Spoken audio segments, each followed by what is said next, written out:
Welcome to the English story for kids. Today, our story is Miss Katz and Tush. Leonard didn't know Miss Katz very well, but almost every other day, his mother stopped in to see her after work. Since her husband died, she's so alone, his mother has told him. Miss Katz held tight to his mother's hand the day they looked at an old photo album. "My husband, Myron," said Miss Katz. "He came from Poland like me a long time ago. We had such a life. Then her voice broke. "We had no children, and we would be all alone for Hanukkah and Passover." Then she cried. The next day, Leonard stopped in to see her himself. "I've been thinking," he said. "A cat has some kittens in the basement of our building. We found someone to take them. Oh, except this one. She's Durant. Nobody wants her because she's so ugly. She doesn't even have a tail." "Ugly, you say?" Miss Katz says. "My Myron was ugly too when he was little, but he grew up to be such a person." Miss Katz looked at the little kitten. "Scrawny, little bow, so small, no tail," she said as she examined the kittens closely. "I don't know," she said doubtfully. Then she saw the look on Leonard's face. "Leonard, I will take her," she announced, "but only if you will come and help me with her. I've never had a cat before." Leonard promised. "A good Yiddish name I'll give her," said Miss Katz. "Let's see. She's had no tail.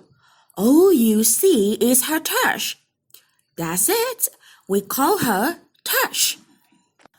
Little Tush grew healthy and strong.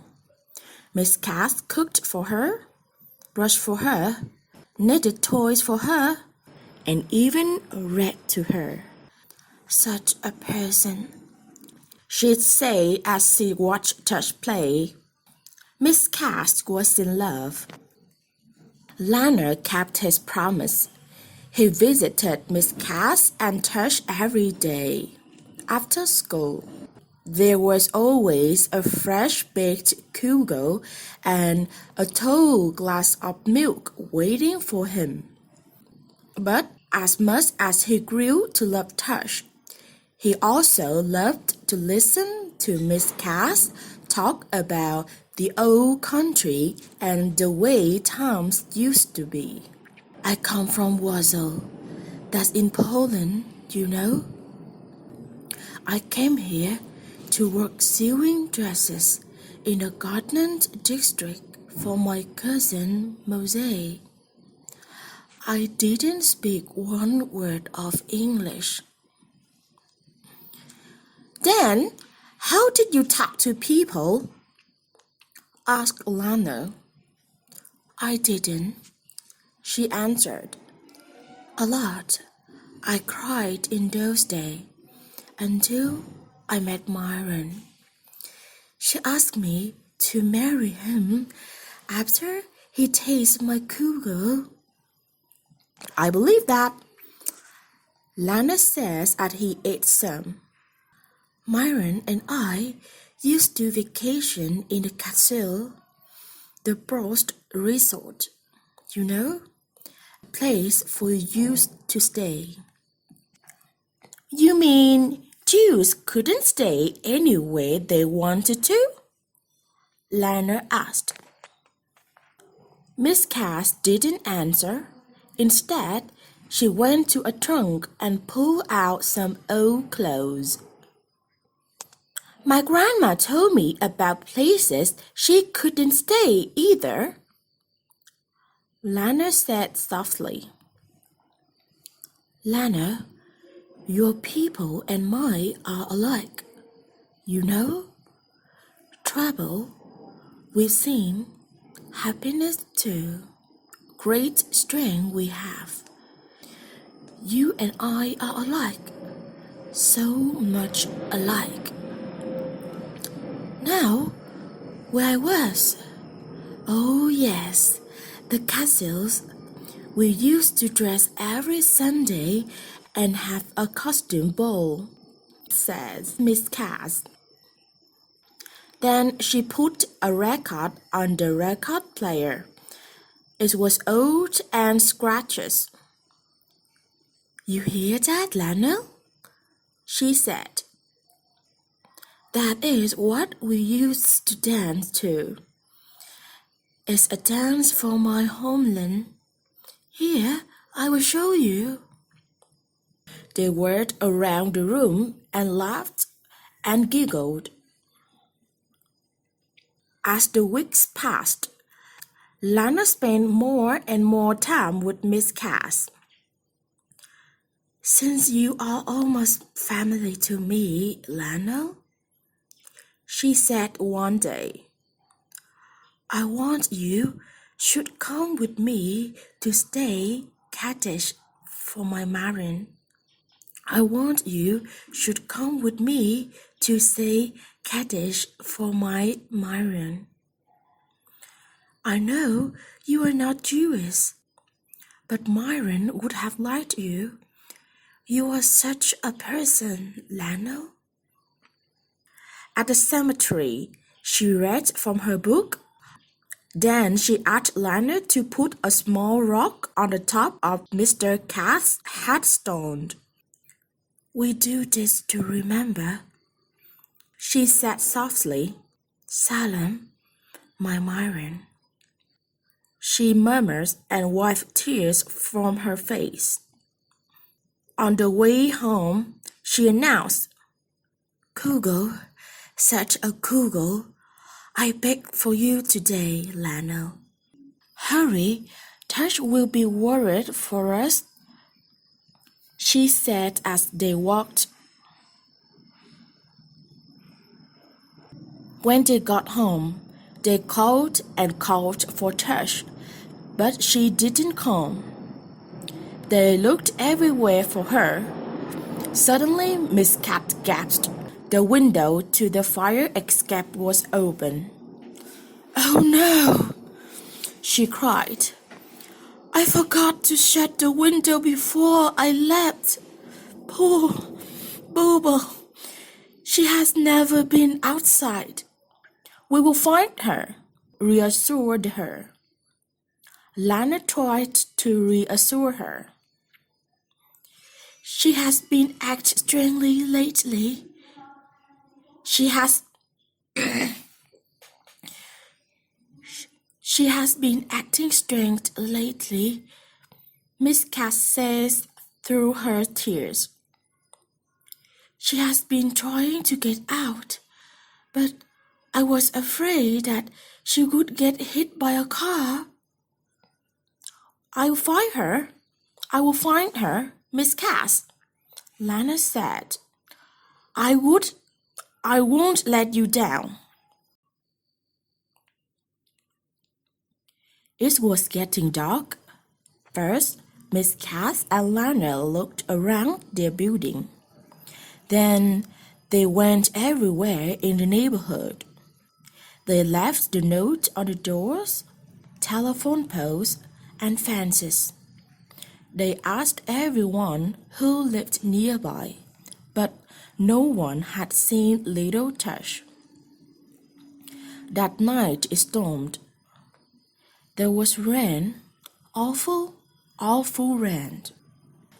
Miss Cat hardly slept as she thought about her little catalog. She's such a person, she whispered. Lana worries most of the night too. What will Miss Cat do? He thought. Please, God, bring that little cat back to her. He sat softly into his pillow. A loud knock on the front door awoke Miss Cat. It was Lana's father and two neighbors. It is yours? They asked. My boo-boo, little Catula, Miss Cat exclaimed. We found her in the back alley, soaking wet and hungry, Mr. Moore said. Thank you, Miss Cat said as she took Tush in her arms. After a while, Tush no longer had the least desire to go outside again, but she slept a lot, even when Lana came over to play with her. It was at my Aunt Havela Passover Seder that I met Myron. Did you know that? Miss Cat asked as she looked at Lana. What good times they were, with lots and lots of family. Now it's just me, she said softly. Could I have Passover dinner with you? Asked Lana. I thought you could never ask, she exclaimed as she hugged him close. Such a sitter, I will prepare for you. Passover is a time for good food, Miss Cat shouted as they edged their way through the crowd in the deli. Like your people, my people were slaves too. They lived in a country where they didn't want to be. They wanted freedom so much that they prayed to God to help them. So he sent an angel that brought death and sadness to the house of our captors. But the angel did not visit the house of the people. How did the angel know where is the Jews lived? Lana asked. They marked the doors. Then the angel passed over, Lana. That is why we call this time of celebration Passover. So, Lana, we have a big feast to celebrate, but we also remember those who had to suffer so we could be free. Miss Cat says, part of the dinner is sad and part of it is happy. As Lana helped get out the linens and china, Miss Cat says, you see this tablecloth? This was our wedding chuppah, our company. For all these years, we have used it for holidays and celebrations. How come you have so many different dishes? Lana asked. Because some Jews don't eat dairy and meat of the same dishes, she answered. When they sat down to settle together, Miss Cat lit two kettles and waved her hands over them. She read from her book, said prayers, then smiled and said, Let the feast begin. They drank red wine and water, and ate bitter herbs, lamb, and chicken. They also have gefilte fish and spicy chopped apples with potato pancakes. This bread looks like a soda cracker, LANH exclaimed. We called it matas, dear. We eat it at Passover. It's flat because there is no yes in it, so it doesn't rise. LANH, I have hidden one piece of the matas here in the apartment. If you can find it, I have a surprise for you. The surprise was a hand-knit sweater that she had made just for him. The next day, Miss Katz yelled out her back window to LANH's apartment. Come quick, already, something wonderful. LANH and his mom and dad rushed to her door. The angel of that Passover, but the angel of life didn't. Mazel tov, tush, 4 babies. At last, I am a booby. As the years passed, Miss Katz, Tush, and her descendants became part of LANH's family. There was graduations, weddings, new babies, and finally a Kaddish. LANH stood in front of the headstone. He read from her book. He placed a small rock on the top of her headstone, and then he, his wife, and their children read the inscription together. Miss Katz, our booby, such a person.